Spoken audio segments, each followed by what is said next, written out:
হাসিনা 12টা বাজিয়েছে, এই সরকার 24টা বাজিয়ে দিচ্ছে বলছেন মির্জা আব্বাস। নির্বাচনে অংশ নিয়ে কোনো বেআইনি কাজ করিনি বলছেন চুন্নম। বিএনপির কাছে নিরপেক্ষ মানুষও ভালো কিছু প্রত্যাশা করে বলছেন তারেক রহমান। শেখ হাসিনার সাজার রায় প্রকাশ, ভিকটিম সাক্ষীকে হুমকি দেওয়া বিচার বাধাগ্রস্ত করার শামিল। এবং সর্বশেষে জানাবো, সুদের টাকা না পেয়ে 7 মাসের শিশুকে আটকে রাখল প্রতিবেশী, আটক 4। এতক্ষণ শুনলেন সংবাদ শিরোনাম, এবারে বিস্তারিত। হাসিনা 12টা বাজিয়েছে, এই সরকার 24টা বাজায়ে দিচ্ছে বলছেন মির্জা আব্বাস। অন্তর্বর্তী সরকারের আমলে দেশের সার্বিক পরিস্থিতির মারাত্মক অবনতি হয়েছে বলে দাবি করেছেন বিএনপির জাতীয় স্থায়ী কমিটির সদস্য মির্জা আব্বাস। তিনি বলেছেন, দেশের অবস্থা হাসিনা 12টা বাজিয়েছে, এই সরকার 24টা বাজায়ে দিছে। অনেক কিছু বলার থাকলেও এখন ও সঙ্গত কারণে বলতে পারছেন না। উল্লেখ করে মির্জা আব্বাস বলেন, অনেক কিছু আছে বলার মতো, আমি এই মঞ্চে দাঁড়িয়ে আমার এই অবস্থান থেকে কথাগুলো বলতে পারছি না। আরো অনেক কিছু আছে, দেশের কোন দিক দিয়ে ক্ষতি হয়েছে, কারা কিভাবে কোথায় আত্মসাৎ করেছে, কত টাকা লুট করেছে, কত টাকা খেয়েছে, এই কথাগুলো কিন্তু বলতে পারি, প্রমাণ সহ সবকিছু আছে। কিন্তু আমি এখন বলতে চাই না। আমার অবস্থান থেকে বিভিন্ন অপকর্মের সঙ্গে বিএনপির নাম উদ্দেশ্যমূলকভাবে জড়ানো হচ্ছে দাবি করে দলটির এই সিনিয়র নেতা যোগ করেন, যেখানে খুন, লুটতরাজ, চাঁদাবাজি, সেখানে বিএনপির নাম বলছে একটি দল। উদ্দেশ্যমূলকভাবে বিএনপিকে রং দেওয়ার চেষ্টা করা হচ্ছে, জনগণের সামনে আসামির কাঠগড়ায় দাঁড় করানোর চেষ্টা করা হচ্ছে। এটা আমরা খুব ভালো বুঝি। জুলাই বিপ্লবে নেতৃত্ব দেওয়া ছাত্র নেতাদের রাজনৈতিক দল জাতীয় নাগরিক পার্টিকে এনসিপি উদ্দেশ্য করে মির্জা আব্বাস বলেছেন, আপনাদের যেমন খায়েশ আছে ক্ষমতায় যাওয়ার, আমাদেরও তেমন ইচ্ছা আছে। যদি জনগণ ভোট দেয় ক্ষমতায় যাব, যদি না দেয় মেনে নেব আপনাদের। কিন্তু আমরা ভোট চাই। এই ভোটের জন্য, গণতন্ত্রের জন্য গত 17 বছর বিএনপি আন্দোলন করেছে। নির্বাচন ও বিচার পাশাপাশি চলতে পারে উল্লেখ করে এই বিএনপি নেতা বলেন, যেটা হওয়া উচিত সেটা হচ্ছে, জুলাই আগস্টে যারা হত্যাকাণ্ড চালিয়েছে, যে প্রশাসনের লোক হোক, সাধারণ মানুষ হোক, শেখ হাসিনা হোক কিংবা অন্য কেউ হোক, তাদের বিচারটা করা দরকার, খুব জরুরি। বিচার কাজ খুব তাড়াতাড়ি শেষ হয় না। বিচার এবং নির্বাচন পাশাপাশি চলবে, দুটো পাশাপাশি চলতে কোনো অসুবিধা নাই, কিন্তু বিচারের আগে নির্বাচন হওয়া যাবে না, এগুলো বলবেন না। নির্বাচনে অংশ নিয়ে কোনো বেআইনি কাজ করিনি বলছেন চুন্নম।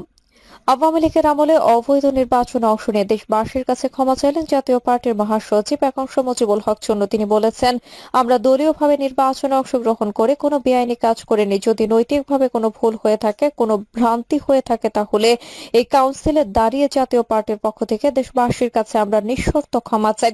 চুন্নু বলেন, গত প্রায় 4 বছর আমি জাতীয় পার্টির মহাসচিব হিসেবে ছিলাম। ভুল ভ্রান্তি আমার থাকতে পারে। যে সমস্ত ভুল ভ্রান্তি ছিল সেগুলো আপনারা ক্ষমা সুন্দর দৃষ্টিতে দেখবেন। জাতীয় পার্টির মহাসচিব হিসেবে আমি দেশবাসীর কাছে একটি কথাই বলবো, আমরা রাজনীতি করতে গিয়ে দলীয় সিদ্ধান্তে সবসময় হয়তো সঠিক সিদ্ধান্ত নিতে পারিনি। আমরা বিগত অনেকগুলো নির্বাচন করেছি, অনেক সময় অনেকে আমাদের বিভিন্নভাবে কটূক্তি করেন, বিভিন্ন দলের সহযোগী বা স্বৈরাচার সহযোগী হিসেবে আমাদের আখ্যায়িত করেন। তিনি আরো বলেন, আমি মনে করি আমরা দলীয়ভাবে নির্বাচনে অংশগ্রহণ করে কোনো বেআইনি কাজ করিনি। যদি নৈতিকভাবে কোনো ভুল হয়ে থাকে, যদি নৈতিকভাবে কোনো ভ্রান্তি হয়ে থাকে, তাহলে এই কাউন্সিলে দাঁড়িয়ে জাতীয় পার্টির পক্ষ থেকে দেশবাসীর কাছে আমরা নিঃশর্ত ক্ষমা চাই। বিএনপির কাছে নিরপেক্ষ মানুষও ভালো কিছু প্রত্যাশা করে বলছেন তারেক রহমান। বিএনপির ভারপ্রাপ্ত চেয়ারম্যান তারেক রহমান বলেছেন, প্রতিটি নাগরিক বাংলাদেশের ভালো পরিবর্তন প্রত্যাশা করে। 2024 সালের 5 আগস্ট দেশের মানুষ বুক ভরে শ্বাস নিতে পেরেছেন। মানুষ চায় সামনের দিনগুলো যেন ভালো হয়। 5 আগস্টের পর নিরপেক্ষ মানুষও বিএনপির কাছে ভালো কিছুর পরিবর্তন প্রত্যাশা করে সবচেয়ে বেশি। তাই দলের মধ্যে গণতান্ত্রিক চর্চা বাড়াতে হবে। বাংলাদেশ কিউসাইন রাষ্ট্র পুনর্গঠনে 31 দফা বাস্তবায়নে সবার সহযোগিতা প্রয়োজন জানিয়ে তিনি বলেন, যত সংস্কার নিয়ে কথা হচ্ছে, 2.5 বছর আগে সমমনা দলগুলোকে সঙ্গে নিয়ে বিএনপি সেই সব জাতির কাছে উপস্থাপন করেছিল। বিএনপির এই ভারপ্রাপ্ত চেয়ারম্যান বলেন, জনগণের সমর্থনে সরকার গঠন করতে পারলে সবাইকে সঙ্গে নিয়েই 31 দফা বাস্তবায়ন করা হবে। এই সময় বিএনপি চেয়ারপারসন বেগম খালেদা জিয়ার চিকিৎসা নিশ্চিত করে তার সন্তান হিসেবে দেশের চিকিৎসকদের ধন্যবাদ জানান তারেক রহমান। শেখ হাসিনার সাজার রায় প্রকাশ, ভিকটিম সাক্ষীকে হুমকি দেয়া বিচার বাধাগ্রস্ত করার শামিল।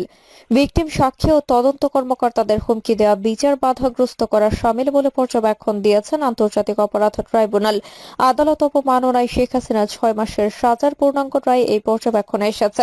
শনিবার 9 আগস্ট রায়ের পর্যবেক্ষণের বিষয়টি প্রসিকিউশন সূত্র নিশ্চিত করেছে। এই রায়ের অনুলিপি আইজিপিকে পাঠানো হচ্ছে বলে জানিয়েছেন prosecutor Gazi M H Tamim. এর আগে গত 2রা জুলাই আদালত অবমাননার মামলায় ছাত্র জনতার গণঅভ্যুত্থানের মুখে পালিয়ে যাওয়া স্বৈরশাসক শেখ হাসিনাকে 6 মাসের ও গাইবান্ধার গোবিন্দগঞ্জের শাকিল আকন্দ বুলবুলকে 2 মাসের কারাদণ্ড দেন ট্রাইব্যুনাল। ট্রাইব্যুনালের বিচার প্রক্রিয়া বাধাগ্রস্ত করা, মামলার বাদী সাক্ষীদের ভয়ভীতি দেখানো ও হুমকি দেওয়ায় ট্রাইব্যুনাল আইনে এই সাজা দেওয়া হয়। বিচারপতি মোহাম্মদ গোলাম মর্তুজা মজুমদারের নেতৃত্বে 3 সদস্যের ট্রাইব্যুনাল এই রায় দেন। ট্রাইব্যুনালের অপর 2 সদস্য হলেন বিচারপতি শফিউল আলম মাহমুদ ও বিচারপতি মহিতুল হক চৌধুরী। তারা আদালতে আত্মসমর্পণের পর বা তারা যেদিন গ্রেফতার হবেন সেদিন থেকে সাজা কার্যকর হবে। এই প্রথম কোনো মামলায় শেখ হাসিনাকে সাজা দিলেন বাংলাদেশের কোনো আদালত। দেশের পট পরিবর্তনের পর আন্তর্জাতিক অপরাধ ট্রাইব্যুনালে এটাই প্রথম সাজার রায়। আদালতে শেখ হাসিনা ও শাকিলের পক্ষে শুনানি করেন রাষ্ট্র নিযুক্ত আইনজীবী আমির হোসেন। এমিকেস কিউরি হিসেবে বক্তব্য দেন জ্যেষ্ঠ আইনজীবী ও ওয়াই মসিউজ্জামান। প্রসিকিউশনের পক্ষে ছিলেন চিফ প্রসিকিউটর মোহাম্মদ তাজুল ইসলাম ও প্রসিকিউটর তানভীর চোহা। গত 19 জুন ছাত্র জনতার গণঅভ্যুত্থানের মুখে পালিয়ে যাওয়া স্বৈরশাসক প্রধানমন্ত্রী শেখ হাসিনার বিরুদ্ধে আদালত অবমাননা মামলার বিচারের স্বচ্ছতার স্বার্থে সুপ্রিম কোর্টের জ্যেষ্ঠ আইনজীবী ওয়াই মসিউজ্জামানকে এমিকেস কিউরি আদালতের বন্ধু নিয়োগ দেন আন্তর্জাতিক অপরাধ ট্রাইব্যুনাল। গত 3রা জুন ছাত্র জনতার গণঅভ্যুত্থানের মুখে পালিয়ে যাওয়া স্বৈরশাসক প্রধানমন্ত্রী শেখ হাসিনার বিরুদ্ধে আন্তর্জাতিক অপরাধ ট্রাইব্যুনালে হওয়া আদালত অবমাননার মামলার শুনানির জন্য দিন ধার্য করা হয়। এই মামলার অপর আসামি গাইবান্ধার গোবিন্দগঞ্জের শাকিল আকন্দ বুলবুল ওরফে মোহাম্মদ শাকিল আলম 40। 226 জনকে হত্যার লাইসেন্স পেয়ে গেছি অনলাইনে ছড়িয়ে পড়া এমন একটি অডিওর বক্তব্যে শেখ হাসিনার উল্লেখ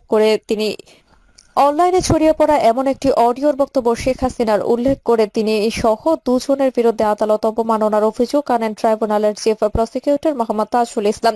গত 30 এপ্রিল এই সংক্রান্ত শুনানিতে 2 আসামিকে 25 মে ট্রাইব্যুনালে হাজির হয়ে ব্যাখ্যা দিতে বলা হয়। ধার্য তারিখে তারা হাজির হননি কিংবা আইনজীবীর মাধ্যমেও ব্যাখ্যা দেননি। সেদিন ট্রাইব্যুনাল 2 আসামিকে সশরীরে হাজির হয়ে অভিযোগের বিষয়ে জবাব দেওয়ার জন্য সংবাদপত্রে বিজ্ঞপ্তিতে নির্দেশ দেন। পরদিন 2টি সংবাদপত্রে এই বিজ্ঞপ্তি প্রকাশিত হয়। বিজ্ঞপ্তিতে 2 জনকে 3রা জুন ট্রাইব্যুনালে হাজির হয়ে অভিযোগের বিষয়ে জবাব দিতে বলা হয়। সুদের টাকা না পেয়ে 7 মাসের শিশুকে আটকে রাখল প্রতিবেশী, আটক 4। গাইবান্ধায় সুদের টাকা আদায়ে 7 মাস বয়সী এক শিশুকে আটকে রাখার অভিযোগে নারীসহ একই পরিবারের 4 জনকে আটক করে কারাগারে পাঠিয়েছে পুলিশ। শনিবার 9 আগস্ট দুপুর সদর উপজেলার কুপতলা ইউনিয়নের দুর্গাপুর গ্রামে এই ঘটনা ঘটে। পুলিশ জানায় দুর্গাপুর গ্রামের আব্দুল মতিন কিছুদিন আগে একই গ্রামের সুজা মিয়ার কাছ থেকে সুদের উপর 50,000 টাকা নেন। শনিবার সকালে প্রতিবেশী হিসেবে মতিনের 7 মাসের কন্যা শিশুকে বেড়ানোর কথা বলে বাড়িতে নিয়ে যায় সুজার পরিবার। পরে শিশুটিকে ফেরত দিতে অস্বীকৃতি জানায় তারা। অভিযোগ অনুযায়ী শিশুটিকে আনতে মতিনের স্ত্রী 5 বার চেষ্টা করেও ব্যর্থ হন। এক পর্যায়ে সুজা মিয়া ও তার পরিবার জানায় টাকা পরিশোধ না করা পর্যন্ত শিশুকে দেওয়া হবে না। স্থানীয় ইউপি সদস্যের সহায়তায় ও ব্যর্থ হয় উল্টো শিশুটির পরিবারের উপর হামলার ঘটনা ঘটে। পরে শিশুটির পরিবার জাতীয় জরুরি সেবা 999-এ ফোন করলে পুলিশ গিয়ে স্থানীয়দের সহায়তায় অভিযুক্তদের আটক করে থানায় নিয়ে আসে। ওই ঘটনায় শিশুটির মা ইসমতারা বাদী হয়ে সুজা মিয়া সহ 5 জনের নামে মামলা দায়ের করেন। গাইবান্ধা সদর থানা পুলিশের ভারপ্রাপ্ত কর্মকর্তা ওসি শাহিনুর আলম তালুকদার ঢাকা পোস্টকে বলেন, সুদের টাকার জন্য 7 মাসের এক শিশুকে আটকে রাখার ঘটনায় 5 জনের বিরুদ্ধে মামলা হয়েছে। তাদের মধ্যে 4 জনকে গ্রেফতার করে আদালতের মাধ্যমে কারাগারে পাঠানো হয়েছে। প্রিয় দর্শক, এই ছিল এখনকার সর্বশেষ সংবাদ। আপনি সব সংবাদ পেতে চ্যানেলটি সাবস্ক্রাইব করে বেল আইকনটি ক্লিক করে রাখুন।